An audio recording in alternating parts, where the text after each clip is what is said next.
మార్కెట్లో sweet corn అయితే చాలా బాగా దొరుకుతుంది కదండి. మా ఇంటి దగ్గర 50కి 10 కండలైతే అమ్ముతున్నారు. వీటితో వడలు చేసుకుంటే చాలా బాగుంటాయి టేస్ట్. నేను ఎప్పుడూ నా ప్రెగ్నెంట్ టైంలో తినాలనిపించి చేసుకొని తిన్నాను. అప్పటి నుంచి నా ఫేవరెట్ రెసిపీస్లో ఇవి కూడా ఒకటి అనమాట. స్వీట్ కార్న్ మొత్తం ఒలుచుకొని నీట్గా మిక్సీలో పేస్ట్ లాగా చేసుకున్నాను. కొన్నేమో సన్నగా తరిగి ఇట్లా యాడ్ చేసుకున్నాను. తర్వాత 2 టేబుల్ స్పూన్ల శనగపిండి యాడ్ చేసుకున్నాను.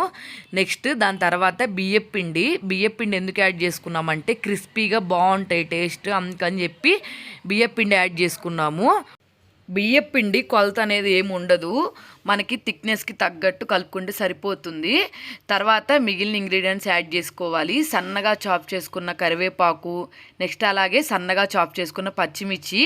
ఈ పచ్చిమిర్చి సన్నగా చాప్ చేసుకోకుండా మనం పేస్ట్ లాగా కలుపుకొని అయినా మిక్స్ చేసేసుకోవచ్చు. నెక్స్ట్ అలాగే కొంచెం జీలకర్ర, తర్వాత చిటికెడు పసుపు. నెక్స్ట్ ఇంకో ఇంగ్రీడియంట్ ఏంటంటే అల్లం వెల్లుల్లి పేస్టు. నా దగ్గర అల్లం వెల్లుల్లి పేస్ట్ లేదని చెప్పి పౌడర్ ఉందని చెప్పి జింజర్ గార్లిక్ పౌడర్ అయితే యాడ్ చేసుకున్నాను. మీరు పేస్ట్ ఉంటే పేస్ట్ యాడ్ చేసుకోండి. నెక్స్ట్ సన్నగా చాప్ చేసుకున్న ఆనియన్స్, అలాగే కొత్తిమీర. నా దగ్గర పుదీనా లేదని చెప్పి నేను పుదీనా స్కిప్ చేశాను, మీరు కావాలంటే పుదీనా కూడా యాడ్ చేసుకోండి. నెక్స్ట్ అలాగే టేస్ట్కి సరిపడినంత సాల్ట్. ఇవన్నీ వేసుకున్న తర్వాత మనకి కన్సిస్టెన్సీకి తగ్గట్టు గారెలు వేయటానికి ఎట్లా వస్తుంది ఏంటని చూసుకొని మనం మొత్తం మిక్స్ చేసుకొని కావాలనుకుంటే బియ్యపిండి యాడ్ చేసుకోవచ్చు. లేకపోతే మీరు అసలు పూర్తిగా శనగపిండి స్కిప్ చేసేసి ఓన్లీ బియ్యపిండే యాడ్ చేసుకోవచ్చు. చాలా క్రంచీగా వస్తాయి, టేస్ట్ అయితే అద్దిరిపోతుంది. మెయిన్ చెప్పాలంటే మనం గారెలు వేసుకొని తినేటప్పుడు అసలు ఎన్ని తింటున్నాం ఏంటి అని కూడా లెక్క ఉండదన్నమాట.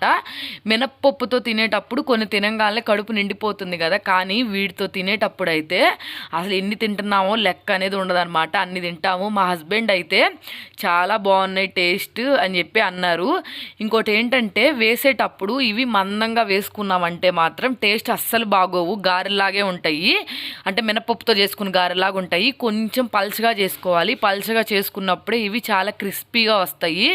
దీని కాంబినేషన్గా టమాటా చట్నీ కానీ లేకపోతే పల్లీ చట్నీ కానీ వేసుకొని తిన్నామంటే ఇంకా అసలు సూపర్ అంటే సూపరు. ఇప్పుడు రెగ్యులర్గా మినపప్పుతో వేసిన గారెల కన్నా కూడా స్వీట్ కార్న్ చాలా తక్కువగా మార్కెట్లో అవైలబుల్గా ఉంది కదా, కాబట్టి ఒకసారి మీరు కూడా రెగ్యులర్గా తినేలా కాకుండా ఇట్లా డిఫరెంట్గా ఉంటుంది కదా, ఒకసారి ట్రై చేయండి.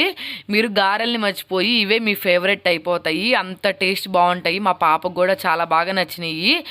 ఫస్ట్ టైం చేసినా కానీ హిట్ అయ్యే రెసిపీ కానీ ఫ్లాప్ అయ్యే రెసిపీ కాదు. నా మాట విని ఒక్కసారి ట్రై చేయండి. మా వీడియోస్ మీకు నచ్చినట్టయితే వెంటనే సబ్స్క్రైబ్ చేసుకోండి.